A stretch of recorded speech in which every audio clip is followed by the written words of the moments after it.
Uh, in an angel investor or an angel investment, if you simply look at it from a financial point of view, the chances of a return on that investment are extremely small. You have the pyramid of 10,000 companies, 10,000 ideas, 1,000 companies, maybe 100 get to the seed stage. They get 10 get VC funding and one succeeds, something like that. Wow.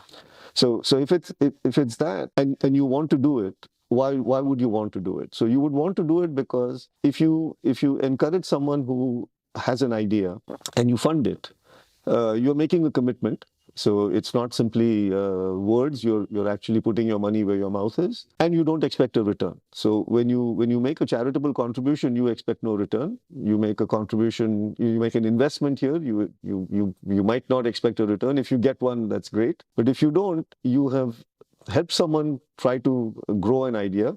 That person has probably employed a few people. And if you look at the statistics, the number of jobs created by small businesses far exceed the number of jobs created by large corporations. So at the level of a community like Greenville, which is about 300 to 400,000 population and so on and so forth, to be able to do that is a way to stimulate those kinds of ideas.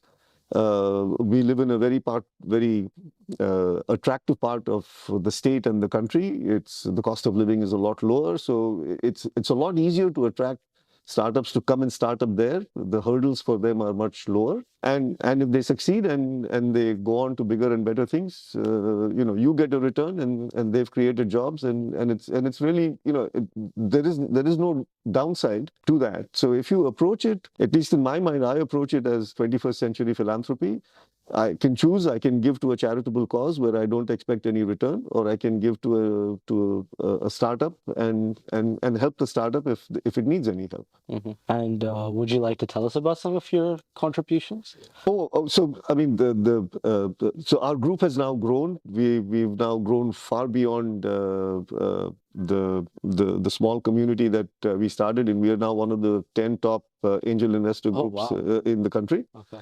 And we have a pipeline that is really quite full. So we've acquired a reputation through either the diligence we do and all that. And so we've had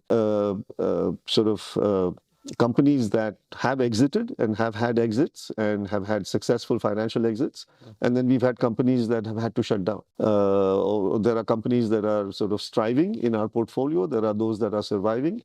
And I mean, they're at all stages of what a startup ultimately goes through. Okay. So to me, the more important thing there is to keep the ecosystem alive and to ensure that if they need any help, they can, they know that they can get it.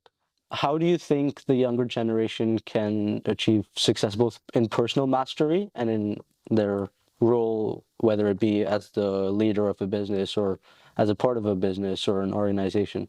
How do you think someone could achieve personal mastery? I believe you read a lot of literature, you love history as well. Like, how do you think others can do that?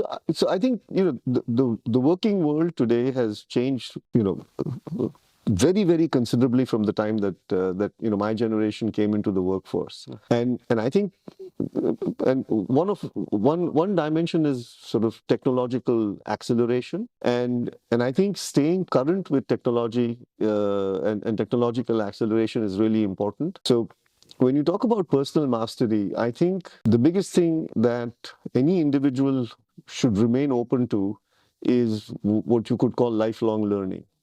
So if you have a mindset in which you are completely open to question what you've been doing, unlearn what you may have learned because things have shifted or technology has evolved, and then relearn what needs to be learned, that makes you more valuable to any organization, and it's very rewarding on a personal basis. So renewal is really, really important. And I think if you are able to do that, then whether you do it in a small or a large organization, whether you do it for the same employer or whether you change employers, really becomes secondary. I think to me, it's very clear today that the working world has become a lot more individualistic and a lot more personal, and that it's almost like you are lending your skills to the organization that is employing you, instead of the organization owning the skills that it has hired. And so that nuance, I think, is beginning to appear both in the minds of the individuals. It has come there first, but also in the minds of the organization. And whereas I think my generation went through our working careers with a sort of a quid pro quo bond between employer and employee, that bond is not, I don't think it's the same, but I'm not saying that it is weaker. I'm just saying it's a different kind of bond. It's a bond where it's based on how each participant in that bond contributes and participates. So if you look at it as a bond in chemistry, both sides have to do what they have to do to keep it strong. The employer has to create learning opportunities, and the individual has to be receptive. learn. Yeah, has to be receptive to those opportunities and evolve with the organization. And I think if those two things happen, it can be a very rewarding relationship, and it can be a long relationship as well. That's very interesting. So that would be it for today. Thank you for coming on the show. Maybe we'll help set up that LinkedIn so people can follow you on there. But yeah, that was amazing. Thank you, Shiva. Thank you for very coming much. on the show.